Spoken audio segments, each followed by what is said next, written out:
So I finally figured out what the issue was with my Kawasaki KLR not idling, or idling correct, no issues, standing still, everything is fine until about 2,000 to 3,000 RPMs, and then as soon as it gets over 5,000 RPMs it starts bogging down like it's not getting enough fuel.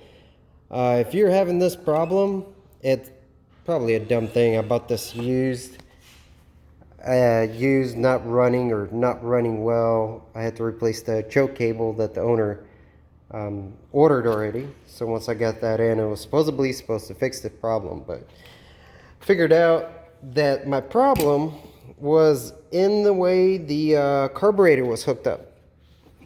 This is how the owner had it hooked up. The fuel hose, and this is supposed to be the vacuum right here on top. I started playing around with it, still wasn't getting enough fuel, so I thought maybe my mainline injector was causing the problem. So I started messing with that, drilled out the hole, and drilled a little too far and drilled into the screw. Then I tried to drill that out, but anyway, I ended up having to get a new carburetor. I'm glad I did, because the new carburetor that has 2,000 miles on it looks brand new compared to one that's 9 years old and has 120 miles on it, or 150.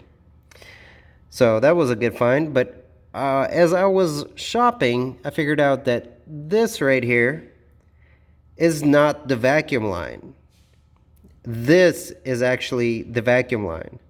This is just the overflow for, I guess, the excess fuel to get out of there, or I don't know, breather tube.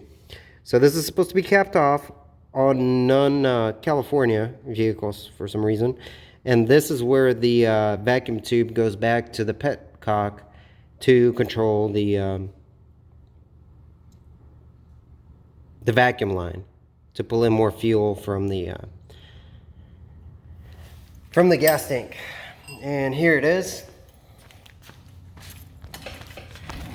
Gas line, vacuum line, and there's the access line. Just ran into the back.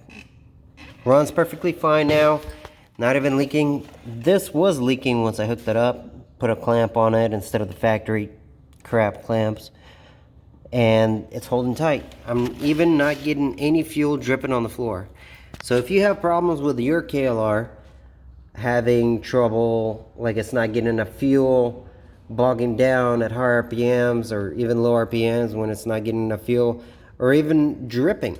My bike, as you can see, was dripping on the cement after I had the petcock turned off and the bike was turned off. Overnight I would get a pool of some kind of fluid. I think it was gas. So hopefully that fixes it. Just make sure the vacuum line, gas line, and this is connected properly. Cool. I hope this helps somebody, because as much research as I was doing, I couldn't find shit about it. Cool. Peace out.